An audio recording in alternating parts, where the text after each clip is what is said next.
Bismillahirrahmanirrahim. Assalamualaikum warahmatullahi wabarakatuh. Surat Al-Kautsar adalah surat yang urut-urutannya di mushaf kita nomor 108. Dan jumhur ulama, mayoritas ulama ahli tafsir mengatakan surat ini adalah surat Makkiyah yang turun pada periode Mekah sebelum Rasulullah SAW hijrah ke Madinah. Namun ada sebagian ulama yang mengatakan surat ini adalah Madaniyah yang turun pada periode Madinah. Bismillahirrahmanirrahim, dengan nama Allah yang Maha Pengasih lagi Maha Penyayang. Inna a'tainakal kautsar. Sesungguhnya kami telah memberikan kepadamu, wahai Rasulullah Muhammad sallallahu alaihi wasallam, Al-Kautsar. Allah hendak menyebutkan di antara nikmatnya kepada kekasihnya, nabinya Rasulullah Muhammad sallallahu alaihi wasallam. Kami telah memberikan kepadamu Al-Kautsar. Apa itu Al-Kautsar? Al-Imam Ibnul Jauzi rahimahullahu taala di dalam tafsirnya Zadul Masir, beliau wafat tahun 597 Hijriyah. Beliau mengatakan, wa fil kautsar sittatu aqwal. Tentang Al-Kautsar itu ada 6 penafsiran. Semuanya benar dan semuanya saling melengkapi dan tidak bertentangan. Dan ini namanya ikhtilaf tanawwu', beda macamnya. Ada 6, Al-Kautsar itu ada 6 penafsirannya.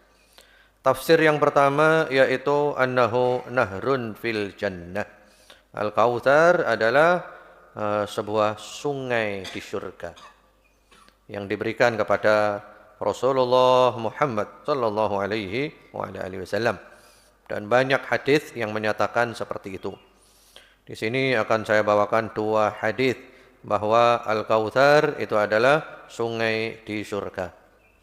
Yang pertama, hadis riwayat Imam Al-Bukhari rahimahullahu taala melalui jalan sahabat Anas bin Malik radhiyallahu taala anhu dari Nabi Muhammad sallallahu alaihi wasallam, beliau bersabda, "Bainama ana asiru fil jannah idza binahrin haffatahu qibabud dur al-mujawwaf.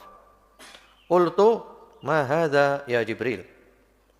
Yaitu kata Rasulullah sallallahu alaihi wasallam, ketika aku berjalan di surga, tiba-tiba aku melihat sebuah sungai di kedua tepinya. Di kedua tepinya terdapat kubah-kubah dari mutiara yang berongga. Jadi Rasulullah sallallahu alaihi wasallam jalan di sungai surga. Di samping sungai itu ada kubah-kubah dari mutiara yang berongga. Jadi kalau bahasa kita itu kemah. Tapi kemahnya dari mutiara yang berongga. Ya, kemah mutiara. Lalu aku bertanya, wahai Jibril, apa ini? Qala, malaikat Jibril menjawab, hadzal kautsar alladzi a'taka rabbuka azza wa jalla. Fa idza tinuhu au tibuhu miskun azfar. Kata malaikat Jibril, ini adalah Al-Kautsar yang diberikan oleh Tuhanmu yang maha mulia lagi maha agung kepadamu. Tanahnya atau harumnya adalah minyak kasturi yang paling harum. Jadi sungai ini adalah sungai Al-Kautsar, sungai yang mewah, yang di sampingnya ada kemah-kemah, kubah-kubah terbuat dari mutiara yang berongga. Dan itu adalah hadiah dari Allah untuk Rasulullah sallallahu alaihi wasallam. Tanahnya baunya wangi, kemudian harumnya lebih wangi dari parfum yang paling wangi. Miskun adfar itu gambaran parfum yang paling mahal, paling wangi. Itu riwayat Imam Al-Bukhari. Kemudian yang berikutnya lagi riwayat Imam Muslim rahimahullahu taala, sama melalui jalan sahabat Anas radhiyallahu taala anhu, yaitu kata sahabat Anas, ughfiya Rasulullah sallallahu alaihi wasallam ighfa'ah thumma rafa'a ra'sahu mutabassiman. Imma qala lahum wa imma qalu lahu lima dhahikta. Yaitu Rasulullah sallallahu alaihi wasallam sempat tertidur sejenak. Ya, sempat tidur sejenak. Lalu beliau mengangkat kepalanya sambil tersenyum. Ya, tidur sejenak, mengangkat kepala sambil tersenyum. Nah, itu biasanya Nabi dapat kabar, dapat wahyu. Kemudian beliau berkata kepada mereka atau mereka bertanya kepada beliau, mengapa engkau tertawa ya Rasulullah? Beliau menjawab, innahu unzila aliyal an anifan surah faqara'a bismillahirrahmanirrahim inna a'tainakal kautsar hatta khatamaha. Kata Rasulullah sallallahu alaihi wasallam, sesungguhnya baru saja diturunkan kepadaku sebuah surat. Lalu beliau membaca surat Al-Kautsar sampai selesai. Wa qala hal tadruna mal kautsar? Lalu beliau bertanya, tahukah kamu apa itu Al-Kautsar? Para sahabat menjawab, Allahu wa rasuluhu a'lam, hanya Allah dan Rasulnya yang tahu, kami tidak tahu. Lalu beliau menjelaskan, huwa nahrun a'tanihi rabbi azza wa jalla fil jannah. Alaihi khairun kathir taridu alaihi ummati yawmal qiyamah. Aniyatuhu adadu kawakibis sama. Yukhtalajul abdu minhum. Fa'aqul ya Rabb innahu min ummati. Fayuqalu li innaka la tadri ma ahdathu ba'dak. Ya, beliau menjelaskan Al-Kautsar adalah sungai yang diberikan Tuhanku yang maha mulia, lagi maha agung kepadaku di syurga. Di atasnya terdapat kebaikan yang sangat banyak.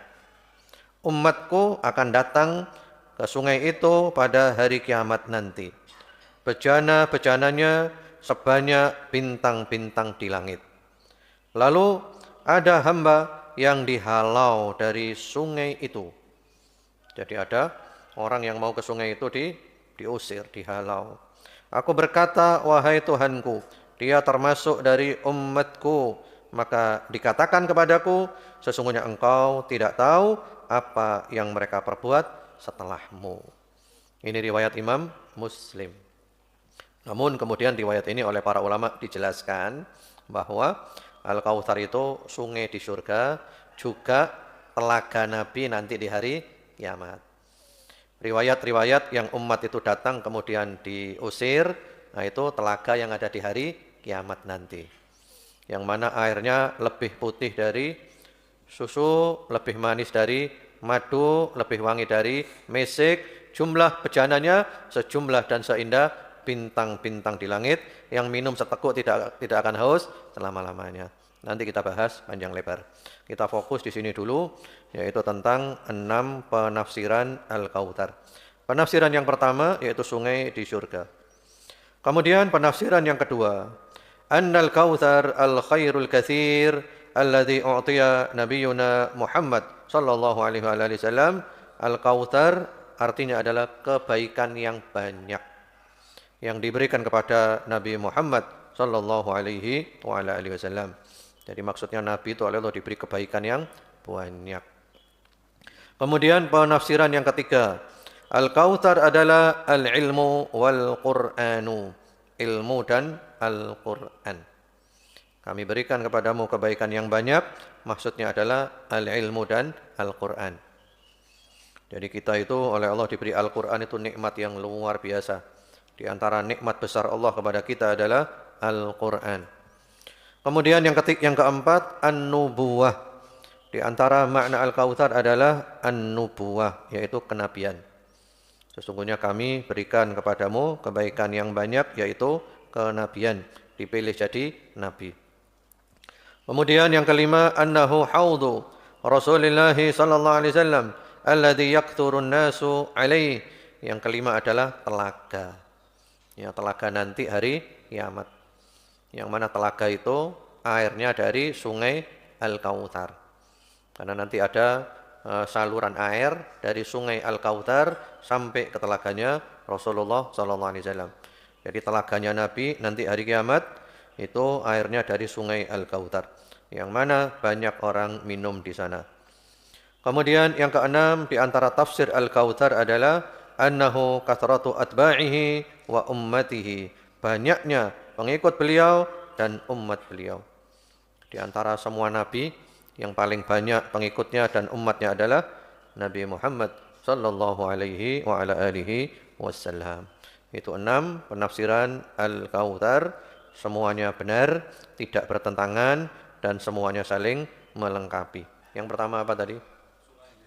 Sungai di surga. Yang kedua, kebaikan yang banyak yang diberikan kepada Nabi Muhammad SAW. Yang ketiga, ilmu dan Al-Quran. Yang keempat, kenabian. Yang kelima, telaga nanti hari kiamat yang banyak manusia minum di sana.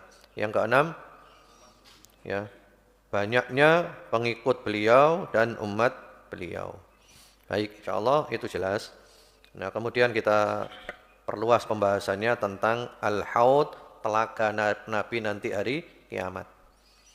Dan ini mengenai telaga Nabi ini haditsnya mutawatir. Mutawatir itu perawinya banyak, tidak mungkin mereka sepakat untuk berbohong. Di sini ada saya kumpulkan, di antaranya ada 5 hadis tentang Al-Haud, telaga nanti hari kiamat. Dan semoga kita termasuk yang mampir di telaga itu dan minum di telaga itu. Yang pertama, hadis riwayat Imam Al-Bukhari dan Muslim rahmatullahi alaihima melalui jalan sahabat Sahal bin Sa'ad radhiyallahu ta'ala anhu, qala an-nabiy sallallahu alaihi wasallam, inni faratukum 'alal haud. Nabi bersabda, aku menunggu kamu di telaga. Ya, jadi Nabi sudah nunggu kita di telaga. Man marra alayya syarib, orang yang melewati aku di telaga itu dia akan minum. Wa man syariba lam yadma abadan, barang siapa yang minum di telaga itu dia tidak akan haus selama-lamanya. La yaridanna alayya aqwamun a'rifuhum wa ya'rifuni thumma yuhalu baini wa bainahum fa aqulu innahum ummati. Akan datang ke telaga itu kaum-kaum. Aku mengenal mereka dan mereka juga mengenal aku. Tapi tiba-tiba mereka dihalangi. Mereka tidak bisa ke telaga itu.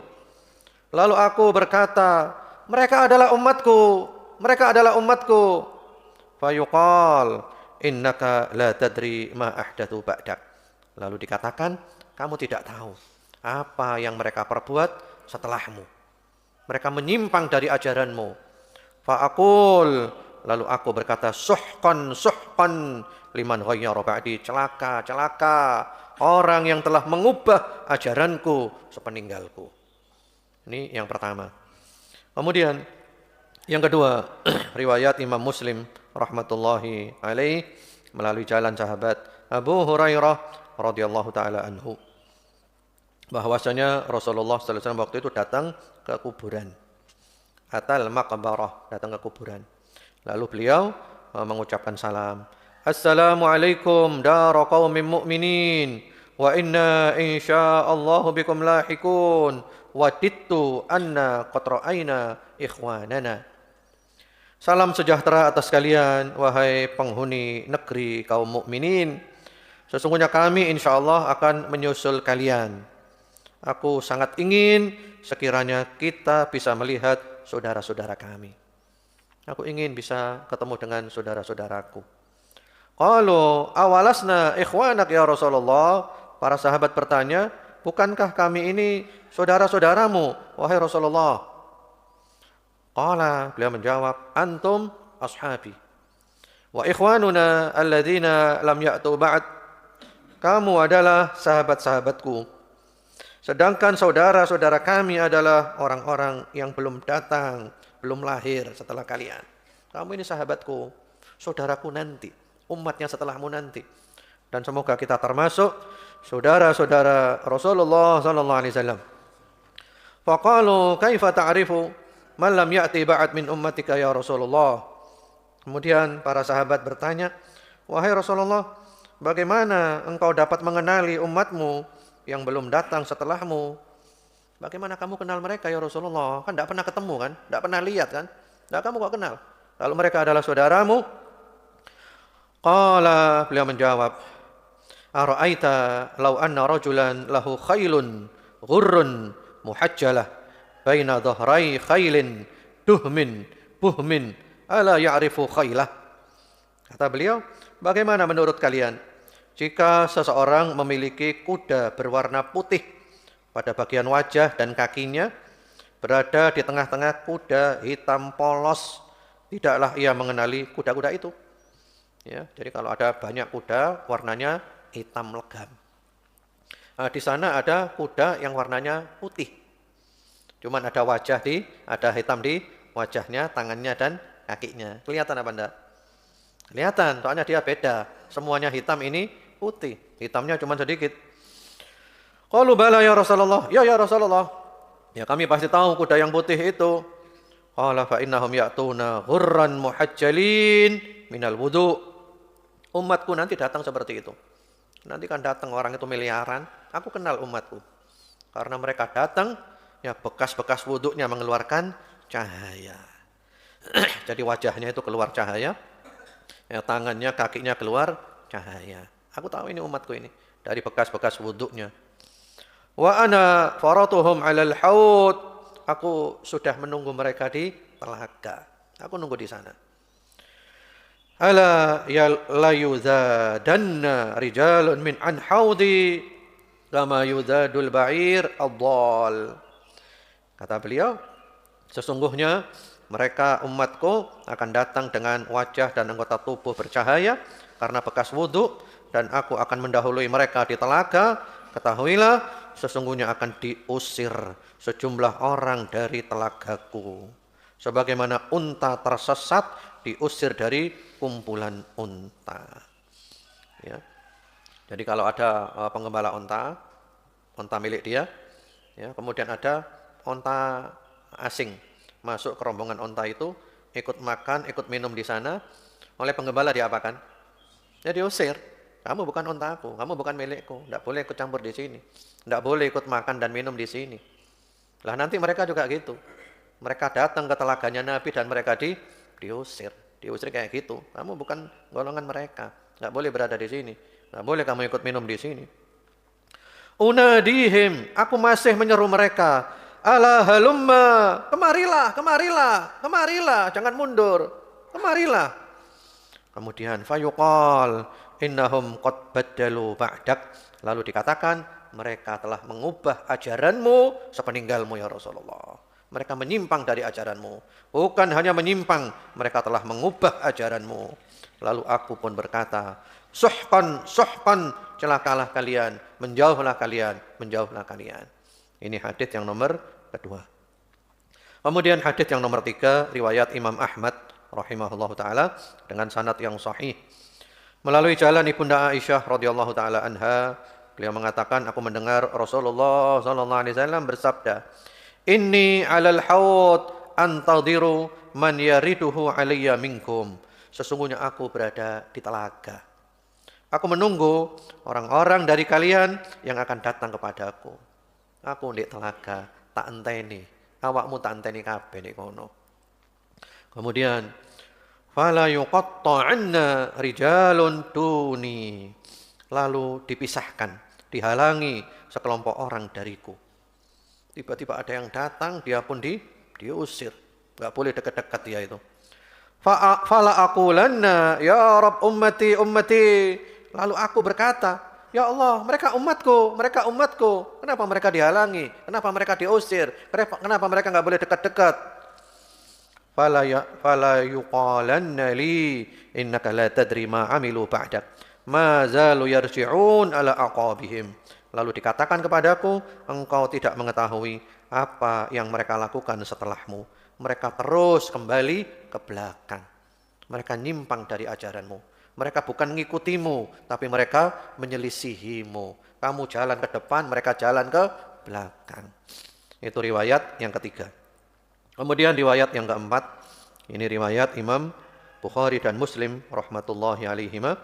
Hampir mirip ya, cuma ada redaksi-redaksi yang berbeda dan nanti mengandung faedah. Dari sahabat Anas bin Malik radhiyallahu taala anhu, Rasulullah sallallahu alaihi wasallam bersabda, "La yaridanna 'alayyal haud rijalun mimman sahabani." Sungguh akan datang kepadaku di telaga sekelompok orang yang pernah menemani aku, sahabat-sahabatku. Datang ke telagaku nanti. Hatta idza ra'aituhum wa rufi'u ilayya ukhtuli juduni. Ketika aku sudah melihat mereka dan mereka ditampakkan kepadaku, tiba-tiba mereka ditarik jauh dariku. Sahabatku sendiri sudah datang, sudah kelihatan, tiba-tiba ditarik mereka. Tidak bisa datang ke telaga. Fala aqulanna ay Rabb usayhabi usayhabi. Lalu aku berkata, wahai Rabbku, mereka adalah sahabatku, mereka adalah sahabatku. Fala yuqalanna li innaka la tadri ma ahdatsu ba'dak. Lalu dikatakan kepadaku, kamu tidak tahu apa yang mereka perbuat sepeninggalmu. Ya, mereka sahabatmu tapi mereka menyimpang setelah meninggalmu nanti. Ya, itu nanti ada penjelasannya ya, orang-orang munafik dan seterusnya. Kemudian yang kelima, hadits yang terakhir, sebenarnya banyak haditsnya, tapi insyaallah ini sudah mewakili. Yaitu riwayat Imam Al-Bukhari dan Muslim rahmatullahi alaihima melalui jalan sahabat Abdullah bin Mas'ud radhiyallahu taala anhu. Qala Nabi sallallahu alaihi wasallam, beliau bersabda, "Ana faratukum 'alal haud."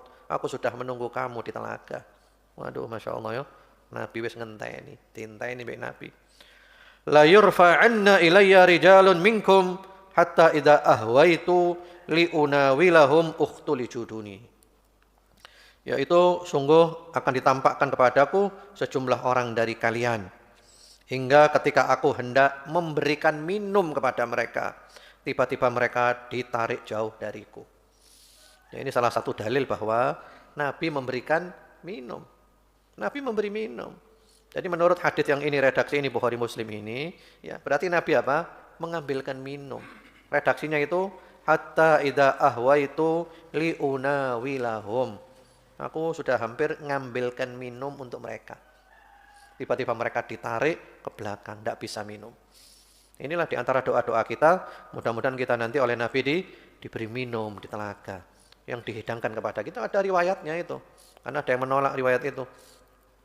Fa'akul, lalu aku berkata, ay Rabb ashabi, wahai Allah, mereka adalah sahabatku. Kenapa mereka ditarik ke belakang, tidak bisa minum di telaga? Lalu dijawab, la tadri ma ahdatsu ba'dak. Kamu tidak tahu apa yang mereka perbuat sepeninggalmu, mereka menyimpang dari ajaranmu. Itu haditsnya. Kemudian kalau kita kumpulkan hadits tentang telaga ini, di situ ada redaksi ummati. Ya kan? Ya Allah, mereka adalah umatku. Ada redaksi ashabi, mereka adalah sahabatku.